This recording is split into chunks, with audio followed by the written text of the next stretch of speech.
शांति 10 जून 2021। बाबा के महावाक्य। मीठे बच्चे, अमर बाबा आया है तुम्हें ज्ञान का तीसरा नेत्र देने। अभी तुम तीनों कालों और तीनों लोकों को जानते हो। प्रश्न, रूहानी बाप रूहों को वर्षा किस आधार पर देते हैं? उत्तर, पढ़ाई के आधार पर। जो बच्चे अच्छी रीति पढ़ते हैं, देह अभिमान को छोड़ देही अभिमानी रहने का पुरुषार्थ करते हैं, उन्हें ही बाप का वर्षा मिलता है। लौकिक बाप सिर्फ बच्चों को वर्षा देते, लेकिन पारलौकिक बाप का संबंध रूहों से है, इसलिए रूहों को वर्षा देते हैं। गीत भोलेनाथ से निराला। ओम शांति। रूहानी बच्चे रूहानी बाप से अमर कथा सुन रहे हैं। इस मृत्यु लोक से अमर लोक में जाने के लिए निर्वाण धाम को अमर लोक नहीं कहा जाता। अमर लोक जहाँ तुम अकाले मृत्यु को नहीं पाते हो, इसलिए उनको अमर लोक कहा जाता है।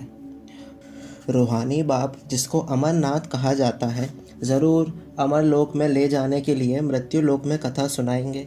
3 कथाएं भारत में ही मशहूर हैं: अमर कथा, सत्यनारायण की कथा, तीजरी की कथा। भक्ति मार्ग में तो तीजरी का अर्थ कोई समझते ही नहीं है। ज्ञान का तीसरा नेत्र सिवाय ज्ञान सागर अमर बाबा के कोई दे ना सके। यह भी झूठी कथाएं सुनाते हैं। मीठे मीठे रूहानी बच्चे अब जान गए हैं कि हमको अब ज्ञान का तीसरा नेत्र मिल रहा है, जिस तीसरे नेत्र से तीनों कालों तीनों लोकों को तुम जान चुके हो। मूल वतन, सूक्ष्म वतन, स्थूल वतन के आदि मध्य अंत को भी जान चुके हो, इसलिए बच्चे अपने को त्रिकालदर्शी भी समझते हैं। तुम मीठे मीठे बच्चों, बिगड़ सृष्टि में कोई त्रिकालदर्शी नहीं होता।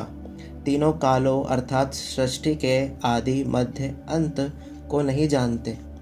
मूल वतन, सूक्ष्म वतन, स्थूल वतन को बहुत जानते हैं, परंतु तीनों कालों के आदि मध्य अंत को नहीं जानते।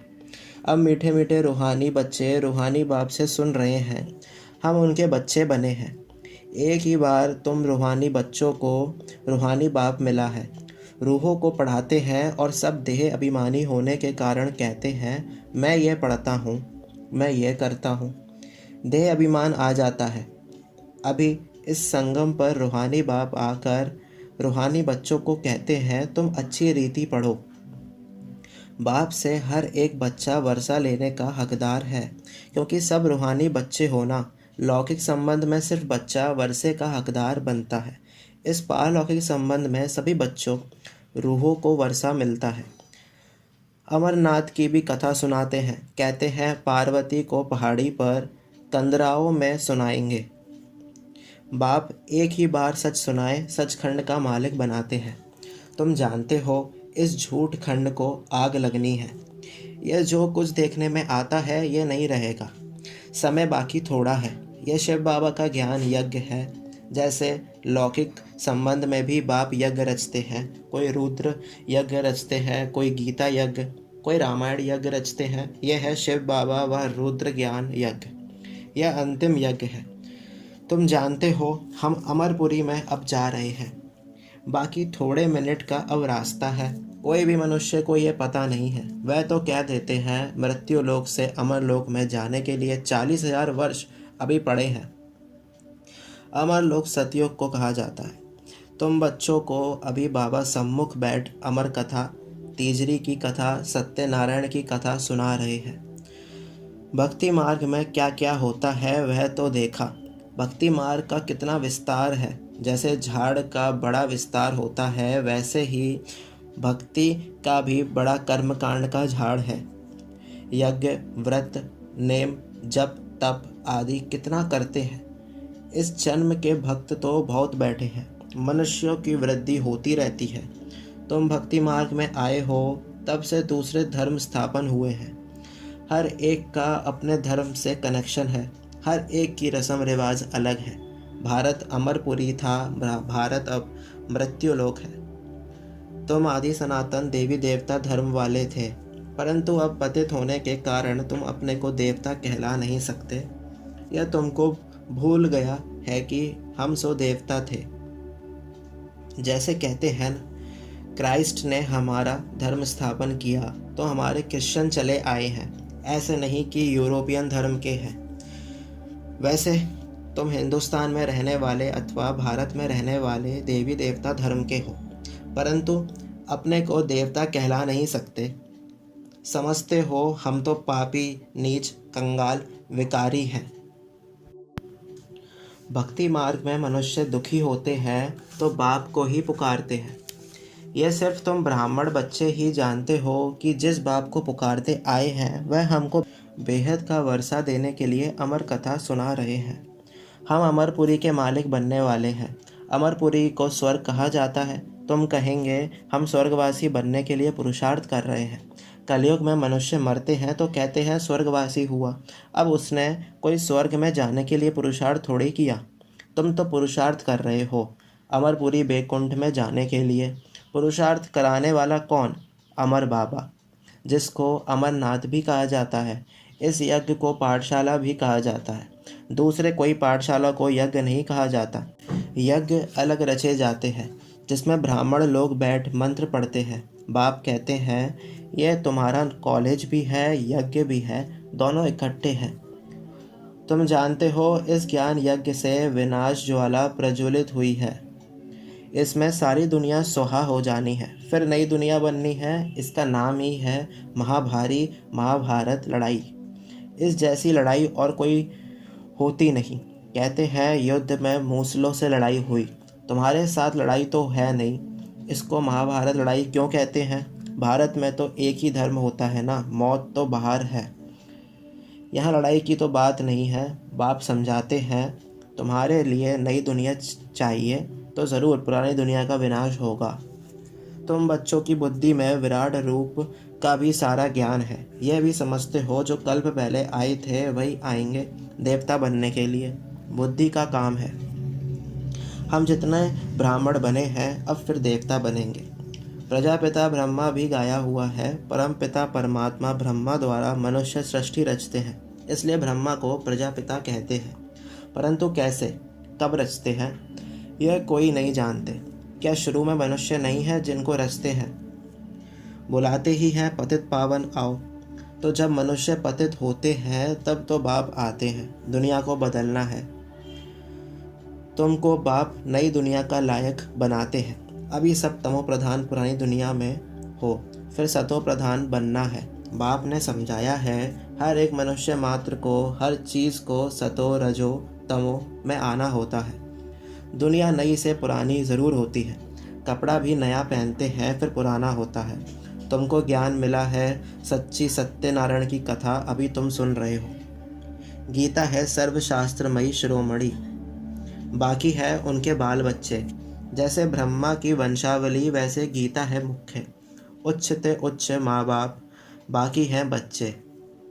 अभी माँ बाप से वर्षा मिल सकता है, बाकी कितने भी शास्त्र पढ़ें कुछ भी करें वर्षा मिल ना सके। करके जो शास्त्र पढ़ते हैं उनकी बहुत कमाई होती है, वह तो हो गया अल्पकाल के लिए। यहाँ तुम बच्चे सुनते हो तो कितनी कमाई करते हो 21 जन्म के लिए। विचार करो, वह एक सुनाएंगे सब उनको पैसे देंगे। यहाँ बाप तुम बच्चों को सुनाते हैं तुम 21 जन्म के लिए कितने साहूकार बनते हो। वहाँ सुनाने वाले की जेब भरती है। भक्ति आदि करना प्रवृत्ति मार्ग वालों का काम है। तुम हो प्रवृत्ति मार्ग वाले। तुम जानते हो स्वर्ग लोक में हम पूज्य थे, नहीं तो 84 जन्मों का हिसाब कहाँ से आए। यह है रूहानी ज्ञान जो सुप्रीम रूह ज्ञान सागर से मिलता है।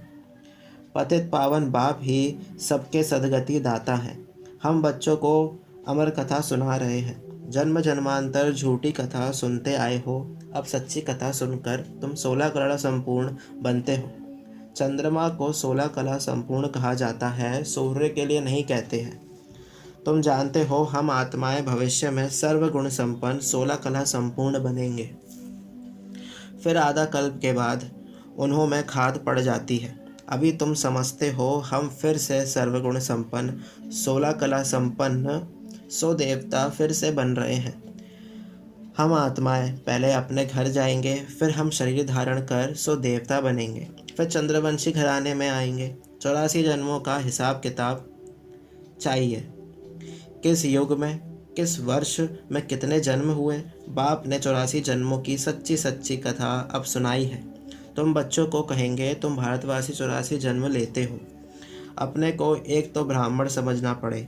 मम्मा बाबा कहते हो ना, वर्षा शिव बाबा से लेते हो ब्रह्मा बाबा द्वारा। ब्रह्मा भी उनका हो गया। ब्रह्मा से वर्षा मिल ना सके, यह भी भाई हो गया।